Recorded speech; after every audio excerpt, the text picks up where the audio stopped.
This is a work of fiction.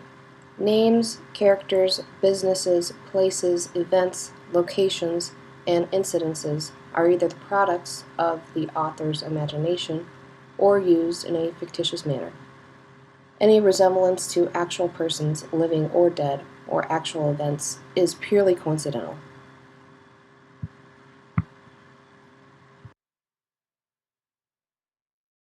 The Little Bastard of Lafayette. Somewhere near Albany, New York, summertime. The bar was stuck in a perpetual mess, organized by the owners who were raging Rolling Stones fanatics. The band's iconic logo could be found all throughout the bar, hidden among the clutter along the walls. Ski racks and mounted animal heads. A beach party theme was taped to the ceiling, complete with parasol, beach blankets, and a beach ball. Madness was the theme, and come ski season, Tips Up would be packed with competitive snowboarders and skiers, passing through for a drink before or after hitting the slopes. Not tonight, though.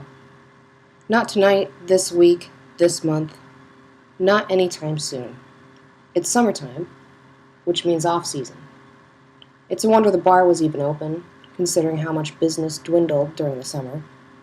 The tourists were gone, and all that's left are the locals and the out-of-towners who are just passing through. The woman at the counter, broke, beautiful, is from out of town. She rolled in a few hours ago by way of hitchhiking, and only one driver that picked her up that day harassed her. It was a decent day for her, so far at least. She's the kind of woman that didn't plan too far ahead, always flying by the seat of her pants.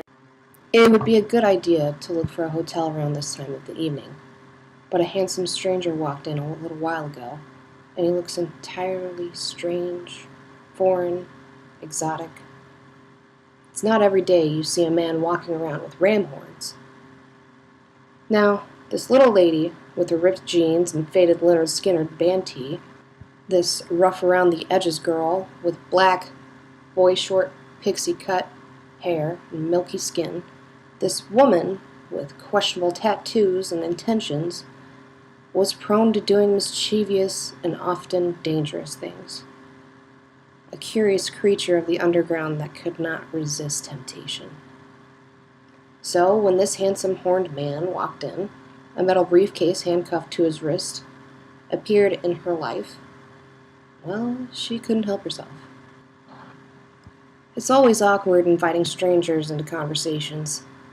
Fortunately, she knows how to talk to strangers, knows how to read people, and say what they want to hear. Usually. It's hard being comfortable with familiar people.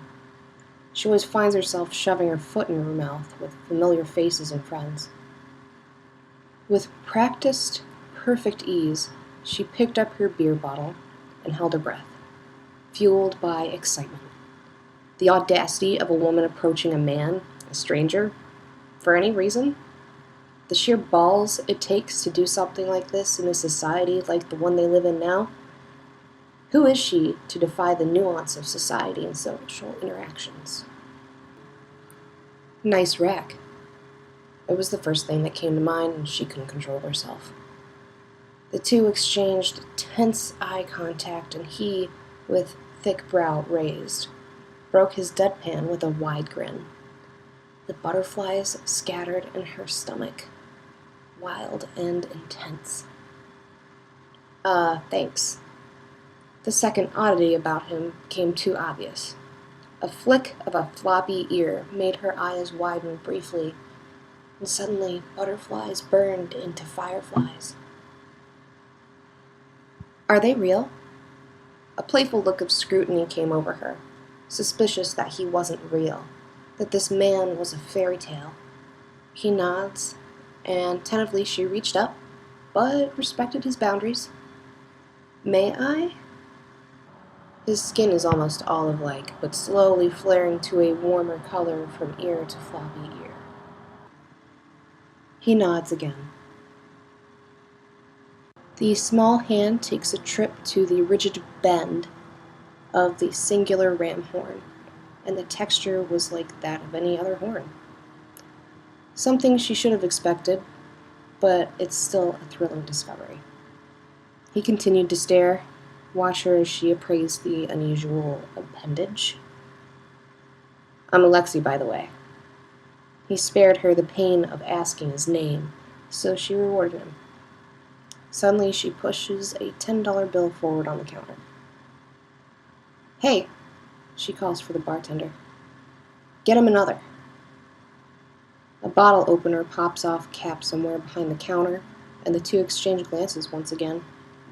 He's intrigued, because when does a woman go out of her way to buy a man a drink?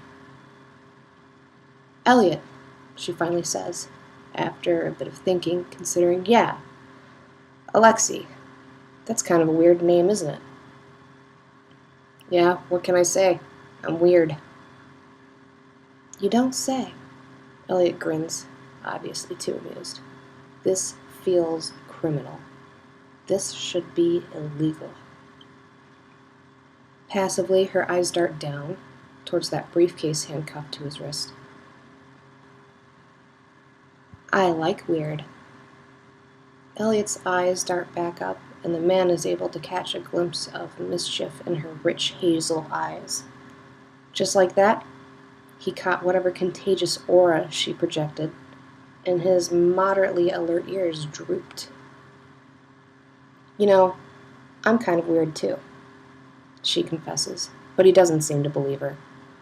While Elliot wouldn't mind proving it to him, she didn't feel like revealing secrets in a public bar where onlookers would look and possibly misunderstand or take advantage.